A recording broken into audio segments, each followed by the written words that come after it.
Olá, esse é mais um episódio do Entre Modais. A gente vai falar hoje, é o primeiro Entre Modais com um convidado internacional, e a gente vai falar sobre o caminhão do futuro. Capitão, fala a vinheta.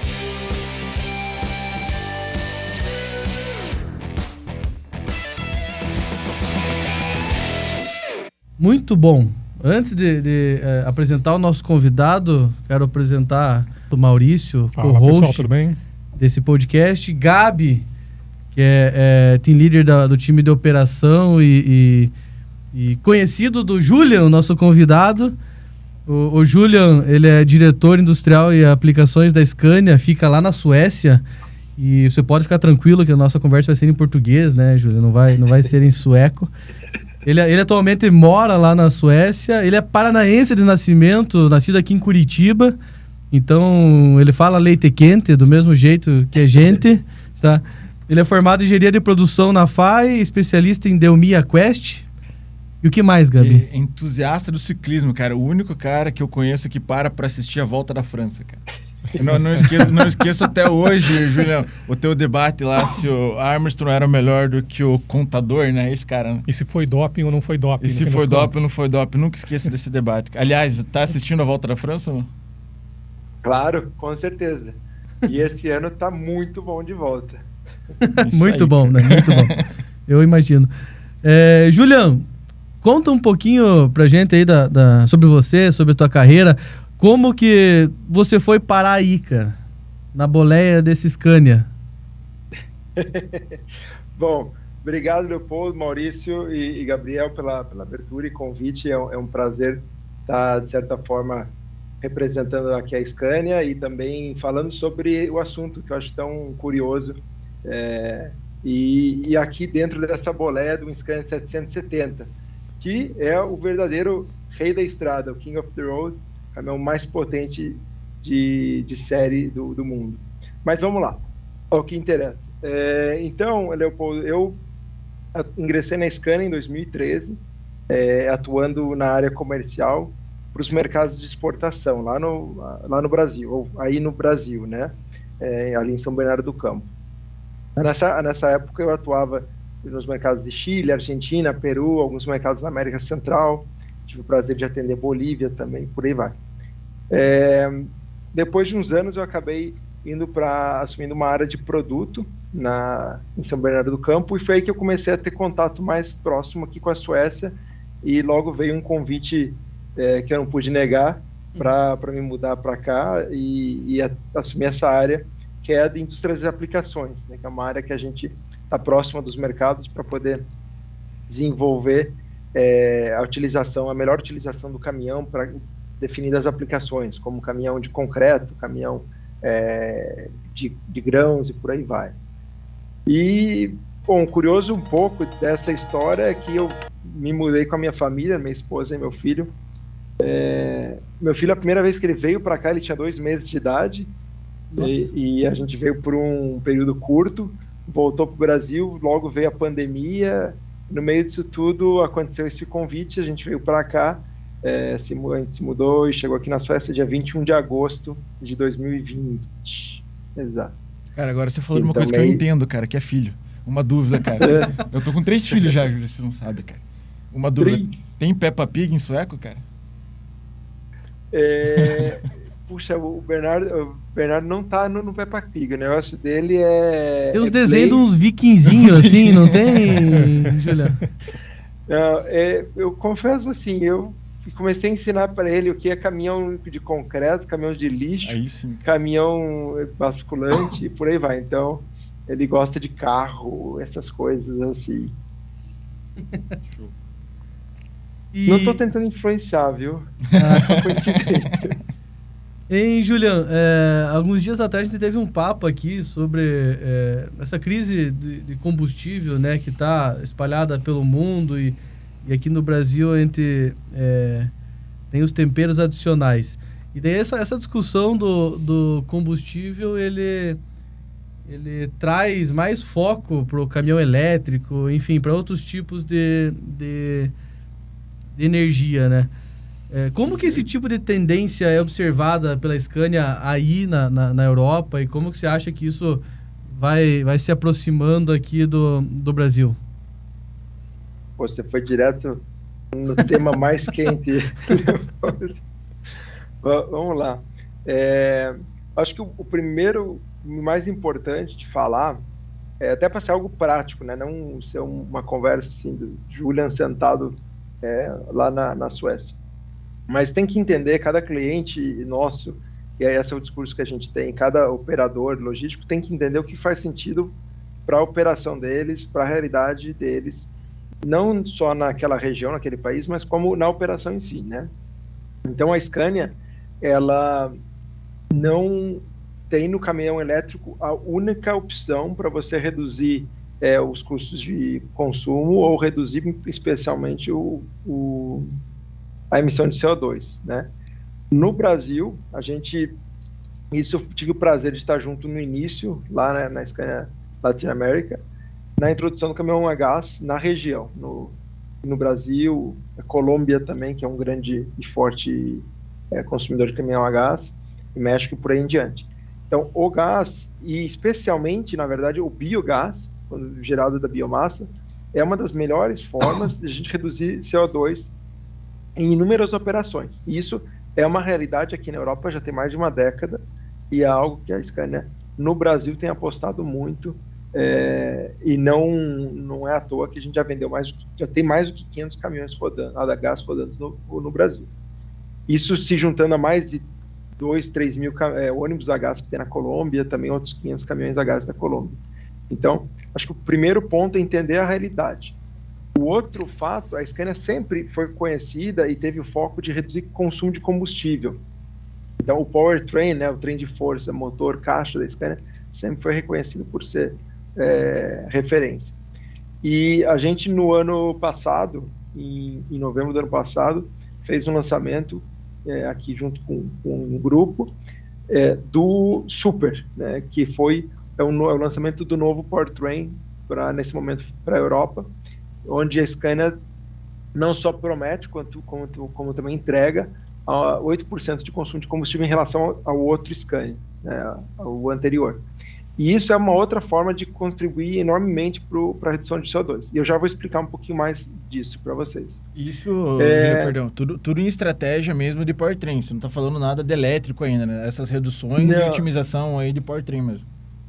O que aqui a maneira que a gente chama é o ICE, né, que é o ICE, Internal Combustion Engines, então motores de combustão.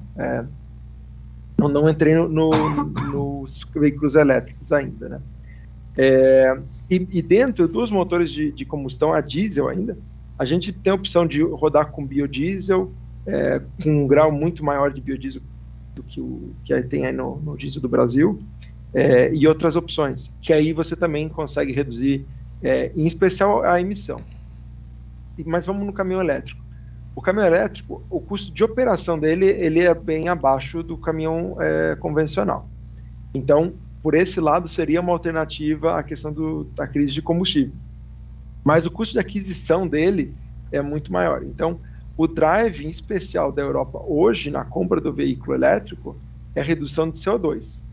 E para isso acontecer, inclusive, a energia tem que ser uma energia limpa, né? Não pode você ter um gerador a diesel para gerar energia elétrica e a energia elétrica vai para o caminhão, né? Julian, e em relação a essa questão da energia ser limpa, também tem um outro boato por aí que fala que a construção do caminhão elétrico pelas baterias e tudo mais gera tanto CO2 na construção que talvez a economia que gera durante o uso não vale a pena. Você tem alguma coisa para falar para a gente sobre isso? Isso é fato ou é mais boato mesmo? Aí, Maurício, depende de onde vem a bateria, né? Então, eu não vou poder falar por nome de toda a indústria. Na Scania, a gente tem sido bastante cautelosos em não gerar a economia numa frente e depois gerar uma emissão de CO2 maior em outra frente. Então, tem toda uma preocupação de onde vêm as baterias, como elas são produzidas, não só a questão do dispêndio energético da produção, mas também da origem dessas baterias, né? Então, a Scania tem, dentro do grupo Traton e do grupo Volkswagen, tem as empresas que produzem baterias, uma delas é a Northvolt, que tem a preocupação de fazer isso da forma adequada, para que a conta realmente seja em prol do meio ambiente. Legal. E então, Leopoldo, talvez eu poderia te responder que assim, o veículo elétrico para transporte de carga, ele é uma resposta para a redução de CO2, mas ele não é uma resposta direta à falta de combustível. Entendi. E Julian, olhando para esse mercado ainda do veículo elétrico, tem algumas empresas aí reconhecidas por iniciativas nesse sentido, né? Tesla, BYD e tal. Isso chega a ser uma ameaça para o mercado da Scania? Ou você vê isso como talvez novos entrantes que, dado o tamanho e a relevância que a Scania tem, é algo que não vai bater de frente? É só o tempo dirá, né? Mas o que eu posso falar é a gente, dentro da indústria de veículos pesados, a gente observou de camarote o que aconteceu nos carros, né? Então, tem alguns lessons learned daí para a gente evitar. E não é só, eu diria, a Tesla também tem esses novos entrantes, né? Que seria a Tesla, a BYD, a gente até classifica como não é nenhum novo entrante, é um baita player chinês. E tem outras empresas que de repente a gente nem sabe e que estão aí. A outra questão é business models também. Então, não é só a questão de fabricar o produto, mas sim qual modelos de negócio vão ser para o futuro.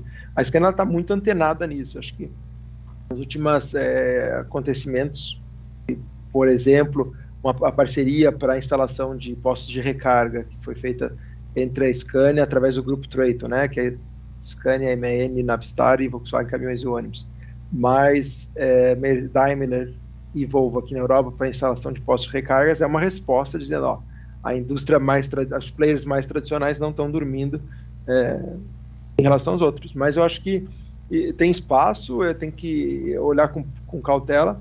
A grande diferença também é que quando você entrega um produto, um caminhão, um ônibus para transporte, não é só aquele momento, você tem que dar suporte pós-venda, você tem que ter uma rede de serviços para apoiar e tudo mais. Enquanto isso, no veículo de passeio, não é tão relevante. E hoje eu posso falar assim, com tranquilidade que a rede de concessionárias no Brasil, em geral no mundo, a rede Scania é muito boa. Então isso a gente também vê como um diferencial excepcional frente aos players que estão entrando, que ainda vão ter que colocar em prática do zero, né? Tem um monte de conhecimento que a Scania já tem aí, que esses outros players vão ter que adquirir, né? Vão ter que aprender no caminho. E você comentou um pouquinho ali, Júlia, de modelo de negócio, cara. Até eu queria ver com você, assim, como é que a Scania tem pensado nisso. Estava vendo ali, por exemplo, né, a Tesla, ela tem um modelo de venda desse caminhão elétrico que ela tem agora, que o preço do modelo varia de acordo com a autonomia da bateria, né? Então, é um modelo de negócio diferente. Você não via caminhões sendo vendidos antigamente pela autonomia que ele tinha, né, em relação ao combustível motor, assim, digamos assim. Tem algumas outras coisas assim que você vê, cara, isso vai mudar muito em relação ao modelo de negócio quando você fala de caminhão elétrico? Eu acho que... Bom, posso dizer que tem muita coisa no forno, mas eu não posso dizer o que é. Mas eu acho que, de certa forma, o que acontecia no caminhão a diesel, né? A gente tem opções de tanques de 200 litros até 700 litros e por aí vai. Só que era um valor marginal versus o valor do produto como um todo. Hoje a bateria tem um valor super significativo. Então, eu mudar a capacidade de ter um caminhão elétrico de Scania, que tem um pack de bateria com 6 unidades ou com 9 unidades, muda significativamente o valor do produto. Então, de certa forma, isso é um impacto. O outro impacto, Gabriel, é o capital que você precisa ter. Porque o produto ele vai custar... não vou falar por alto aqui, mas, enfim, o produto custa umas 3 vezes o preço do diesel normal. Então, a cada caminhão você tem que gastar o que você gastaria em 3 produtos, né? Então, o capital imobilizado aí é bastante maior. Então, coisas nesse sentido podem fazer sentido para os players pensarem como modelo de negócios, né? Por outro lado, a manutenção ela é menor. Então, tem prós e contras nesse sentido. Outra coisa também é o que fazer com a, que até a Tesla discute muito isso, o que fazer com a bateria, né? Que isso gera oportunidades, em que sentido? Gera desafios, em que sentido, né? Te livrando um pouco da discussão do caminhão elétrico, Juliano, uma curiosidade que eu tenho é que, assim, não sei se é só no Brasil isso, que tem a tendência de polarizar as coisas, né? Mas eu tenho um monte de cliente aqui. Se o cara tem Scania na frota, ele não tem Volvo. Se ele tem Volvo, ele não tem Scania. Eles até topam assim, eu tenho Scania e tenho uns Mercedes, eu tenho Iveco, sei lá. Mas se ele tem Scania, ele não tem Volvo. E o contrário também. Por que será, Juliano? Bom, o que eu posso dizer é que entre todas as marcas que você mencionou aí, Leopoldo, tem uma que é melhor de todas, tá? Eu imagino. Essa marca é a Scania. Bom, não sei, eu acho que pensando assim, e um pouco também sendo transparente com o discurso que eu tinha e tenho com os clientes, uma empresa monomarca, ela, claro, você gera uma facilidade, porque você discute e faz a gestão de um produto específico, né? E com um stakeholder, com um concessionário, por aí vai. Você ter mais marcas acaba te trazendo uma gestão dupla, tripla, por aí vai.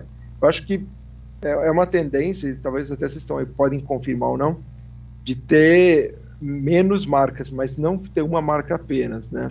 A gente nunca viu como ruim isso, mas a gente tenta diferenciar na nossa oferta da solução de transporte, não só no produto.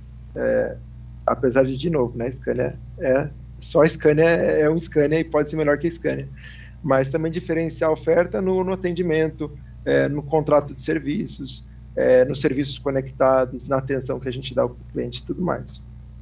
E eu acho aí que são pessoas, né? Faz muito sentido até para ganhar força numa negociação e até no ciclo de vida completo do produto. Lá faz muita diferença na manutenção e garantia e tudo mais. Eu acho que talvez isso influencie mais. Se o pessoal da Volvo quiser direito de resposta, aí o pessoal da Volvo fica aberto, aí manda mensagem para a gente. Tá? Mas falando nisso também, Julian, e voltando também, conectando com o tema ali de tendências e do futuro, eu escutei recentemente um bate-papo numa convenção que eu estava acompanhando lá dos Estados Unidos, que eles estavam falando sobre a questão aí, né? Hoje no veículo de passeio já é, cara, super comum você falar de assinatura, né, de veículo, né? Você falar ali de leasing de veículos e tudo mais, né? E que isso lá fora também está virando uma tendência para o frotista, né? Então, ele já não quer mais se preocupar com os gastos de manutenção de frota, de compra de veículo, de ter um caminhão parado e ele ter que se preocupar com a manutenção. E também isso lá fora está virando uma tendência, né? De você ter esse modelo de assinatura de frota também. Você tem acompanhado algum movimento disso e também na Europa? A Scania tem algum modelo disso? Você acha que é uma tendência mesmo ou é mais aí algo segmentado ali? O que você acha? Na verdade, Gabriel, eu acho que não é tendência nenhuma, assim, porque na verdade é uma realidade. O que a indústria pesada não fez foi criar um nome bonitinho para isso. Então, hoje aqui na Europa, o número de Scania, assim, que eu posso abrir para vocês, mais da metade dos veículos vendidos são vendidos com algum tipo de recompra, né? Então, a Scania tem ofertas de leasing através do braço financeiro da própria Scania, com buyback, sem buyback, e todas as modalidades que podem existir.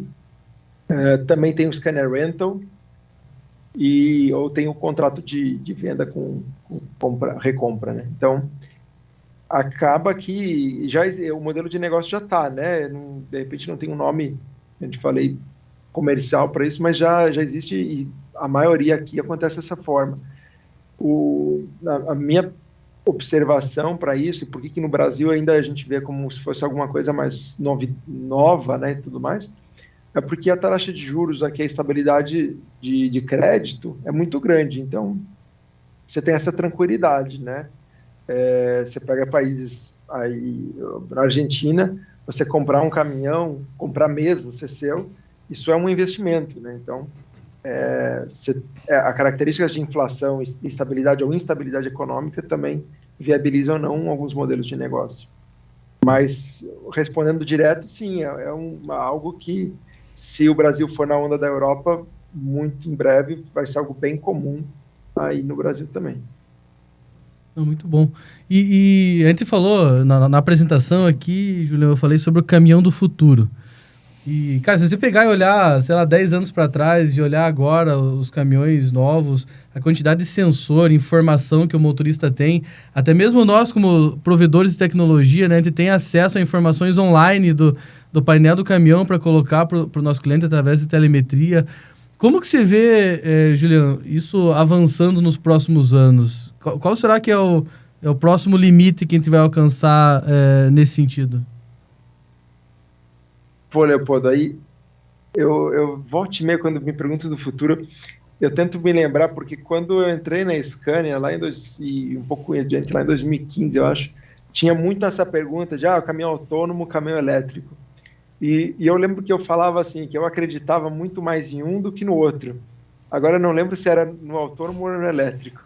Eu espero que eu tenha dito que eu acreditava mais no elétrico, né? Então, o caminhão elétrico, ele não eu diria, algo completamente novo. Assim, é até engraçado que o pessoal, quando dirige, até eu no meu carro pessoal, elétrico, a diferença é que o carro não faz barulho, o caminhão não faz barulho, mas tirando isso é basicamente um caminhão, né? um carro.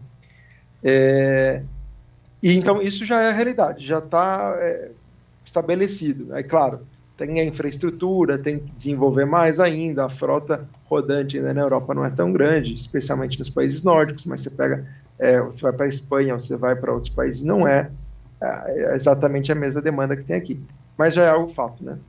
Outra tecnologia que eu vejo muito se falar na indústria é em relação ao caminhão autônomo. E aí é onde eu me pergunto, será que eu falei que era o elétrico ou o autônomo, né? Porque o autônomo, 10 anos atrás, tinha uma expectativa de estar num patamar. A velocidade foi muito mais devagar.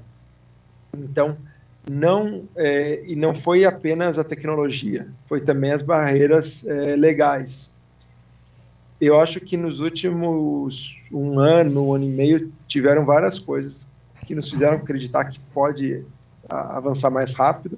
Até um fato curioso foi que a Scania agora, em maio desse ano, recebeu uma autorização para rodar entre Södertälje, que é a planta da Scania, até Ion Shopping, que é um trecho de 300 quilômetros, e para ampliar os testes de caminhões autônomos nessa rota, né?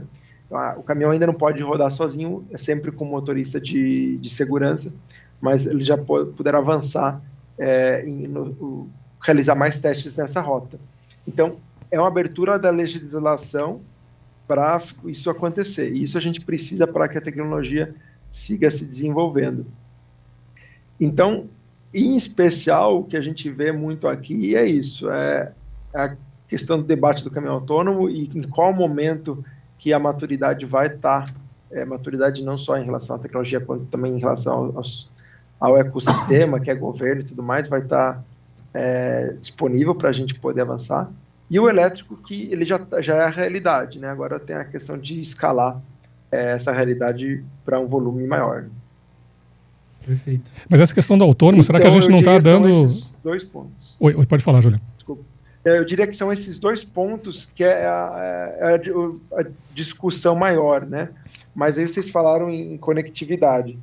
Sim, aí também é um outro debate, aí acho que vocês melhor que eu sabem, tem uma série de plataformas para ajudar. A Scania tem a sua plataforma também para ajudar na gestão.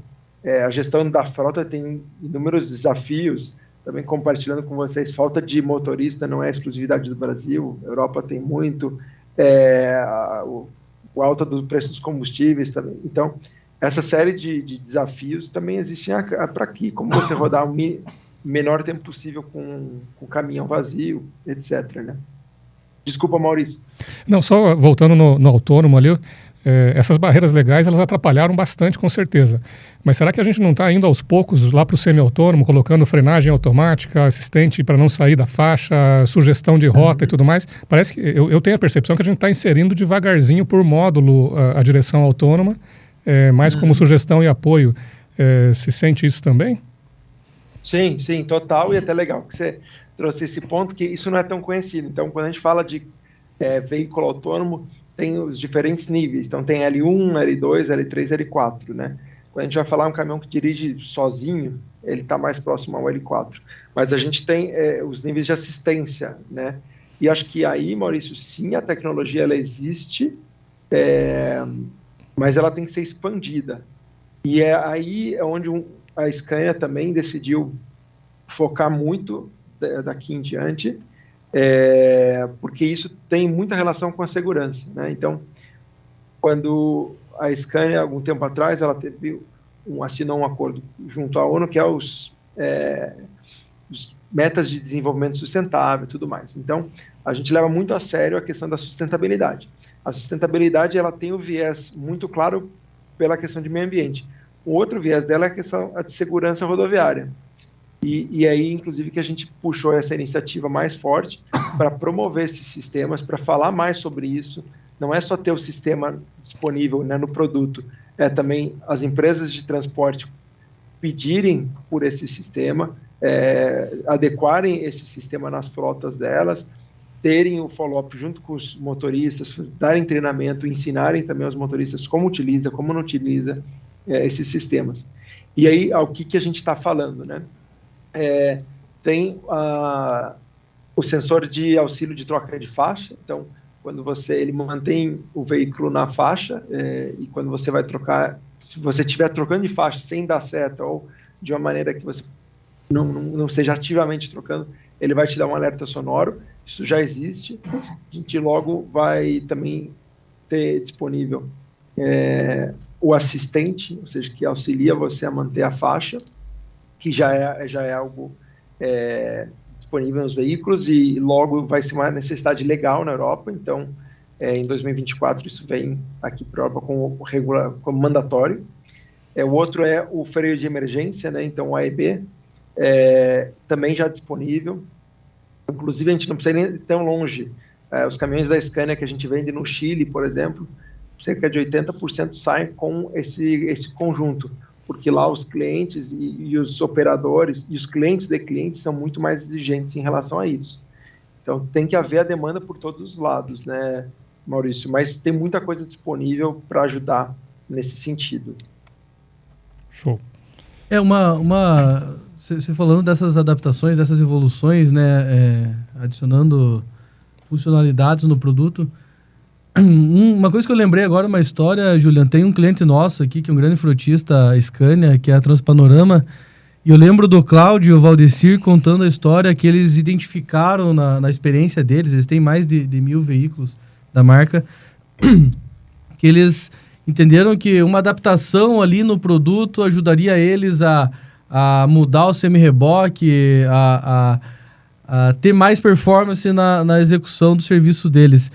E eu lembro do Cláudio contando da disposição da Scania de ir até Maringá, onde eles ficam, com o time de produto, o time de engenheiros, e pegar esse aprendizado que é prático deles lá, né? Não é no laboratório, eles estão no dia a dia na estrada, e eles adaptaram o produto para o que eles estavam falando. Então eles somaram o conhecimento de estrada do Cláudio e do Valdecir, lá do time, com a experiência da Scania, e colocaram isso à disposição. Eu lembro que isso me impressionou bastante, porque, poxa, é a toda poderosa Scania, né? E escutando, né? Tendo a humildade de escutar o cliente lá e adaptar o produto para que isso acontecesse, né? Isso é cultural, Julian? Como que você conta pra gente sobre isso? Leopoldo, assim, tentando entender um pouco esse caso, né, comparando com outros que eu tive envolvimento, né? Dentro da cultura da Scania e também da Suécia, tem muito a questão da melhoria contínua. Então, a gente tenta sempre lançar alguma coisa, mas no mesmo momento que lança, já está pensando em como melhorar aquilo, né? E a Scania em si, ela sempre teve muita abertura para conversar com os clientes e fazer adaptações no produto.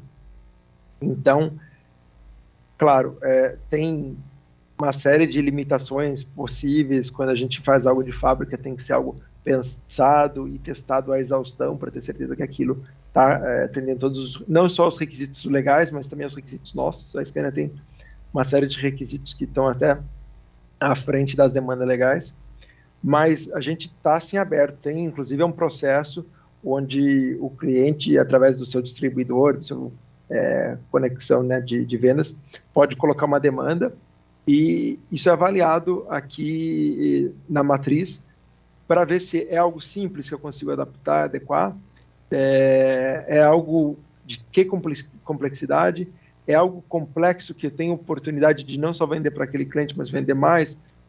Então existe um processo, inclusive quem avalia isso senta 3 pisos acima aqui de onde eu estou sentado, para entender o que dá para fazer e o que não dá para fazer. E aí a gente avalia. Se for algo simples, dá para fazer mais rápido. Se for algo muito complexo, de repente não vai ser possível, e a gente responde também dessa forma. Mas eu diria que, em geral, a gente é bastante até aberto, bastante, o que traz outros desafios por ser flexível assim na nossa produção e no nosso desenvolvimento.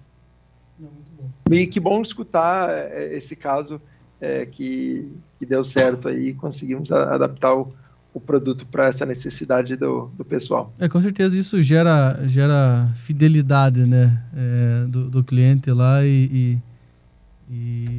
esse respeito mútuo aí na hora de trazer as melhorias, né? Mas muito legal, que eu lembrei dessa história agora e vou até mandar depois essa nossa conversa pro Cláudio, pro Valdecir lá, para eles saber como é que funciona.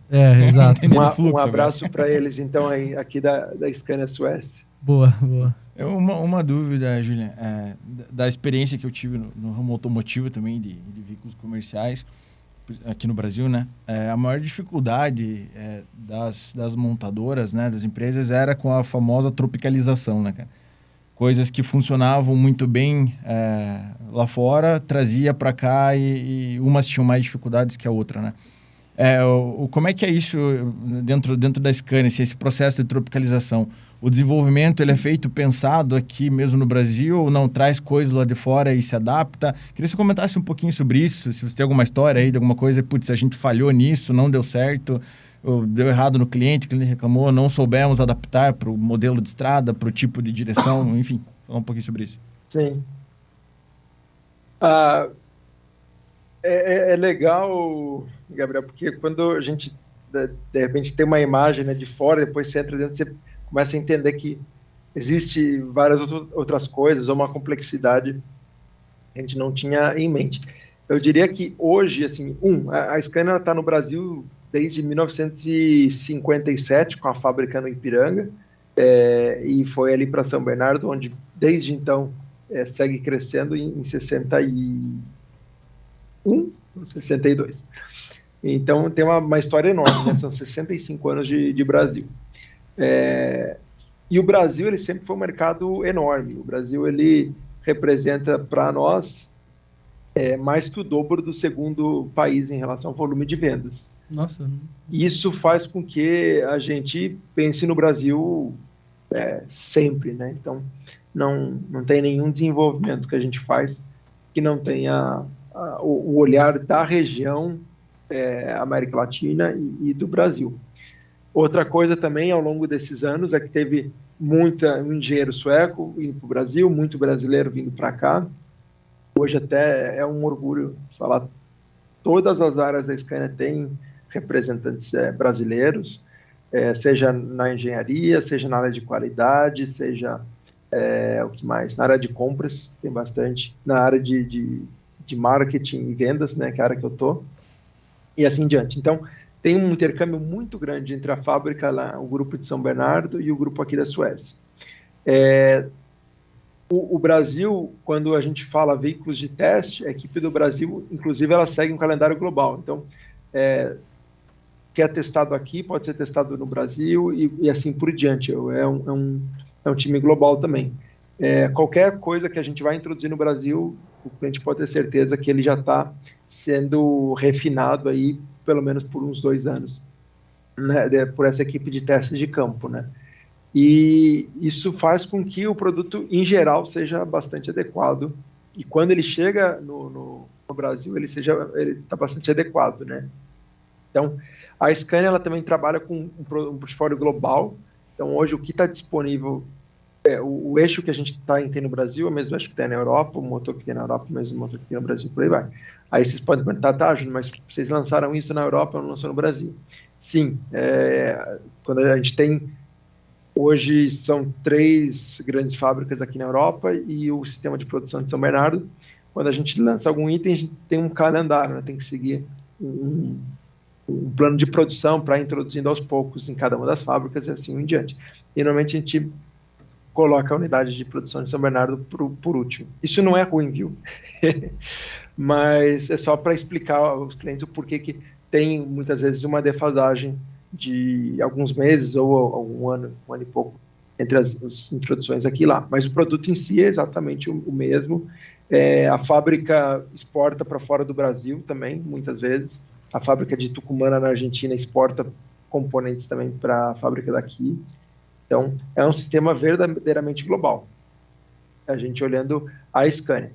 Outras marcas têm um sistema parecido e tem outras marcas que trabalham com o produto mais nacionalizado, né? É uma estratégia de cada empresa, da maneira que entendeu ser melhor e fazer mais sentido para o negócio deles, né?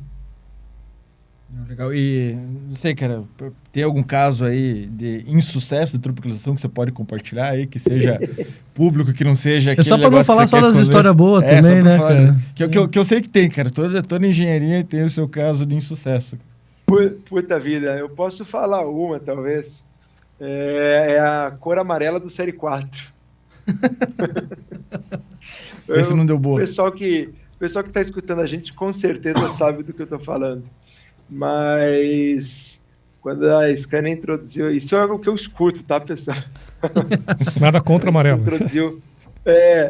A Scania introduz o Série 4, era o primeiro motor, tinha tecnologias novas e o motor eletrônico e tudo mais, e a plataforma de produto também, em vários sentidos, mudava, e aconteceram vários desafios aí nessa introdução, e uma delas foi que a cor não mantinha, a cor amarela, que era justamente a cor de lançamento. Eu espero que eu possa falar isso assim por mim. Com esse aviso a gente é tempo. Hein, Juliano, quando Sim, mas tem outra coisa também, né? Porque quando o Série 4 é lançado, o Série 3 ele é tido pelos transportadores e caminhoneiros como o melhor Scania já lançado na história, né? A gente até brinca, até o último caminhão que a gente lançou era o melhor Scania. Então, acho que também tinha isso, a expectativa era muito alta, o produto era um produto que tinha sido refinado do Série 2, que vinha muito bem, então pode ser que às vezes a expectativa era muito alta. Agora você tranquilizou a pessoa que escolheu a cor, cara. Você deixou ela mais tranquila. Não foi a culpa só dela. Da parte, a Scania tem um desses na fábrica, então os clientes que tiveram a chance de ir lá, algumas vezes pode ser que tenham visto. É um caminhão que fica dentro da nossa planta. É lindo, viu? É bonito. Mas quando ele chegou não foi tão tranquilo assim. Hein, Juliano, quando eu falei aqui, contei a história que os frutistas têm diversas marcas e tal, mas nunca tem Scania e Volvo junto, convivendo. Aí você falou que dentre todas as marcas que eu falei, tem uma que é melhor. Aí queria que você me contasse, por que a Scania é melhor? A Volvo é tua vizinha aí, cara? Como que funciona isso aí na Suécia? Puxa vida, vamos lá. Bom, acho que o principal, assim, a conclusão que eu tiro dessa briga, né, boa, da Volvo e da Scania, é que sueco sabe fazer caminhão, né? Então, esse é o ponto número 1. Ambos são caminhões muito bons e as outras marcas também têm produtos muito bons naquilo que elas se propõem a entregar, né? Quando a gente olha o segmento mais premium, que seriam essas duas marcas, eu verdadeiramente acredito que por que a Scania é melhor, a gente tem uma customização maior. O nosso produto, como a gente falou, usualmente o cliente consegue customizar ele mais do que os demais. A Scania, ela constantemente está aprimorando, especialmente a questão do trem de força, oferecendo produtos ainda melhor. Quando a gente lançou a nova geração de caminhões aí no Brasil em 2018, não só a gente promoveu a economia, que naquela época era 10%, como foi muito mais, muitos clientes observaram que a economia era mais que isso. Quando você junta isso com contratos de serviço para você deixar o caminhão no tinindo, né? Quando você junta isso com serviços conectados, serviços de treinamento ao motorista, você consegue ter maior economia ainda. Agora a Scania vem com o novo Powertrain aqui na Europa, o Super, que está entregando 8% e até mais. A Scania ganhou aqui na Europa um prêmio que é muito disputado, que é o Green Truck of the Year, Green Truck Award, que é o prêmio do caminhão verde, né? E foi o 6º ano consecutivo que a Scania ganhou esse prêmio, num mercado muito competitivo, que é o mercado da Alemanha. Então, acho que tem alguns fatos aí que me permitem essa licença poética de falar que a gente tem realmente o melhor caminhão do mundo. Boa. Uma curiosidade que eu tenho, até o debate com você, o Leopoldo principalmente, a minha área aqui dentro não é do transporte, tá? Eu cuido mais da parte de terminais e armazenagem. Eu sempre escuto a gente conversar aqui internamente, né, sobre o modelo de transporte no Brasil, que é um modelo mais, né, de perna completa, não só focado, né, no first last mile, né? Isso tem muito impacto assim no perfil do consumidor mesmo, quando você fala aí do mercado europeu para o mercado brasileiro, isso muda muito a concepção do produto. Enfim, queria entender um pouco melhor isso, até para você, Leopoldo, também, se puder agregar um pouquinho nisso. Seria, Gabriel, a realidade do last mile versus a realidade do caminhão rodoviário ou da dinâmica rodoviária? Isso. Até pelo tamanho das rotas, né, Julião? Tipo, você olha na Europa, tem mais otimização, tem outras modais que participam da malha. No Brasil, tem uma maioria absurda do rodoviário, então tem caminhões rodando rotas gigantes, né? Isso com certeza mexe na concepção do produto, né? Sim, mexe.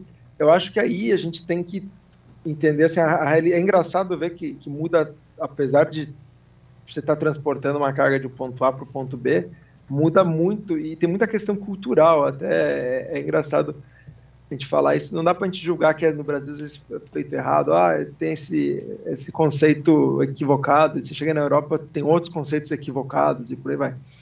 Eu acho que muda muito. Aqui tem o Romeu e Julieta, né, que no Brasil já quase não existe mais, que é o caminhão rígido, o trucado, com um reboque. Uhum. Esse é super comum aqui. Então, o setup de transporte muito comum nos países, eu diria até a Espanha também, mas a Espanha ainda é mais articulado que a gente vê. Mas da Alemanha para cima, você ter esse caminhão, ele é um caminhão grande, né, mas ele entra nos centros urbanos, entra à noite, seja o que for. E aí ele tem esse outro trailer, ele vai deixar num estacionamento, no depósito, antes de chegar na cidade, ele descarrega isso em algum centro de consolidação e depois vai com o baú menor para o centro urbano. E é algo super estranho, ainda mais, até me dá até nervoso ver, porque normalmente eu vejo você ver o baú do caminhão mais baixo do que o baú do trailer. Então, se você fala, puta, a aerodinâmica é completamente equivocada. Mas estamos na Europa e ainda o pessoal faz isso. Então, tem muitas oportunidades, né? Mas, de repente, para ele fazer sentido carregar aquele trailer um pouquinho a mais, que ele ia carregar um pouquinho a mais. O caminhão em si, no Brasil, essa dinâmica de veículo urbano, VUC de São Paulo, não tem aqui. Então, aqui o caminhão, em geral, ele é maior. E mesmo porque aqui a questão de conforto do motorista é algo muito importante. Mas, em geral, eu acho que, assim, eu diria, cara, tem características muito específicas. Na Alemanha tem uma configuração de caminhão que é como se fosse um container, mas ele é um box que você pode retirar do caminhão e ele pode ser utilizado, carregado, descarregado no local, e depois o caminhão volta a buscar ele, que a gente chama de swap body. Só que você vai falar, uma solução interessante.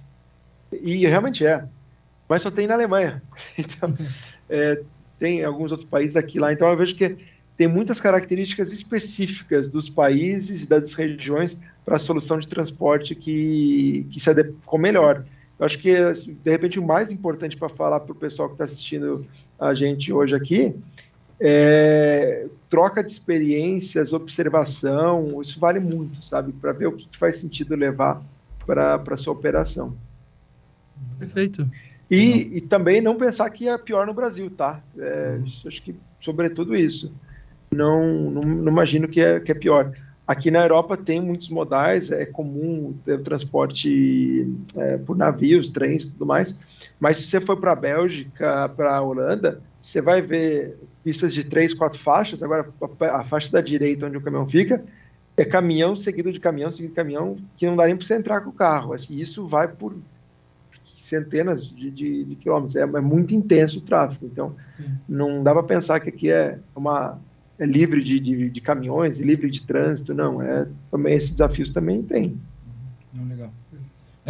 Julian, você falou aí que gosta de contar história também, cara. Você trabalhou na área comercial para América Latina, cara. Você deve ter alguma história boa, cara, de alguma venda aí para alguém da Bolívia, Argentina.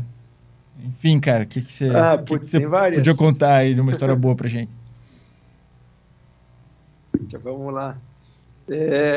Bom, eu acho que assim a Scania me proporcionou, e essa experiência das pessoas que têm essa atividade, já área sales manager ou gerente regional, é muito legal. Então, quem gosta de estar em contato com realidades diferentes, com pessoas diferentes e conhecer lugares, é bem bacana essa atividade.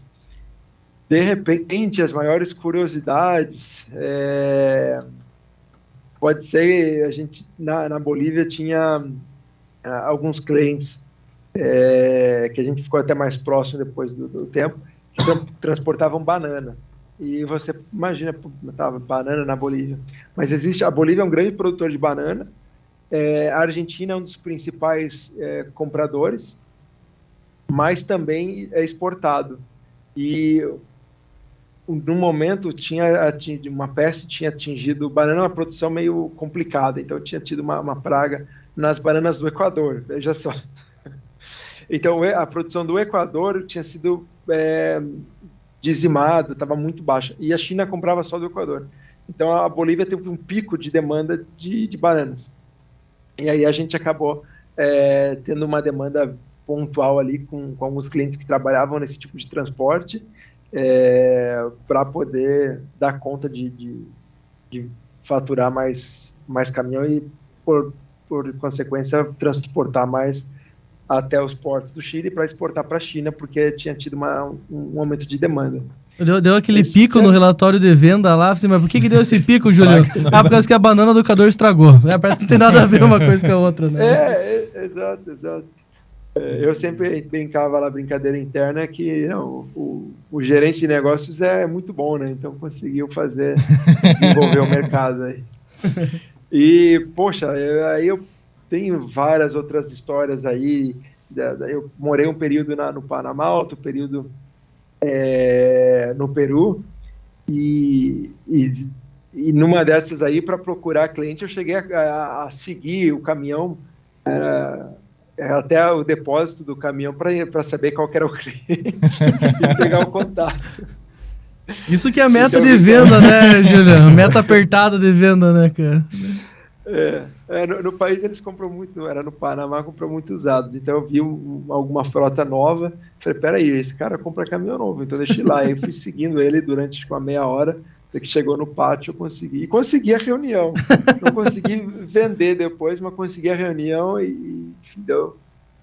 Cara, você me deu uma ideia, Julião. Agora eu vou pedir pro nosso time comercial sair seguindo o caminhão na estrada aí, cara. É uma boa, hein, cara? É uma boa.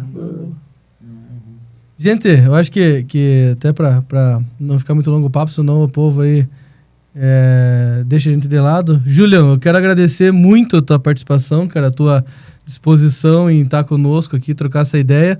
Foi um prazer conhecê-lo. A próxima vez que eu estiver pela Suécia, eu dou um toque pra você, a gente troca uma ideia, a gente toma alguma coisa aí. Uma bebida viking. Uma bebida viking. Aí. Tem bebida viking? Júlia, tem algum drink viking? Hidromel, É o hidromel, né? Não, mas aqui, se você andar na rua, você não vai ver viking, tá? Alinhar as expectativas. Mas, bom, obrigado, é um prazer Com certeza, o assunto é muito legal, não porque eu trabalho na Scania, mas acho que transporte em geral e quem gosta de caminhão é um assunto que a gente realmente se envolve. E, então é um prazer estar aí com vocês conversando. Espero que tenha sido proveitoso também para todos. E com certeza, os ouvintes aí que estejam pela Suécia, ou vocês, Leopoldo, Gabriel, Maurício, fiquem à vontade de vir conhecer aqui a nossa matriz. Tem um museu da Scania, onde vocês vão poder entrar nessa cabine que eu estou sentado aqui, inclusive é o caminhão que cedeu essa foto para a gente. Boa. Mas com certeza será um prazer recebê-los todos aqui. Eu vou, hein? O Maurício disse que vai. Boa, Julião. Brigadão, cara. Valeu, um abraço. Bom, você falou que aí estão na época do verão, né? Você tem que aproveitar ainda o resto do teu dia. Só tá você aí no escritório agora, né, Julião? Então... foi meu último compromisso antes das férias é o podcast com você. Que honra, cara. Viu? Não saiu boa tarde em sueco ainda, né, cara? Então, Julião, pra terminar, manda um boa tarde em sueco aí, que daí você pode ir pra tuas férias, daí. Tá.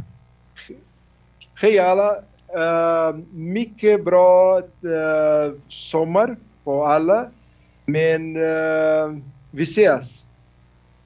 Muito bom verão a todos, mas aí eu percebi que na verdade vocês estão no inverno, né? Mas então bom inverno e a gente se vê por aí. Bom, beleza. Tomara que você tenha falado isso mesmo, não tenha... não tenha falado que o Palmeiras não tem mundial, alguma coisa assim, tá? Gente, brigadão. Valeu, olha lá minha câmera. Valeu, uma ótima semana pra vocês. Até mais.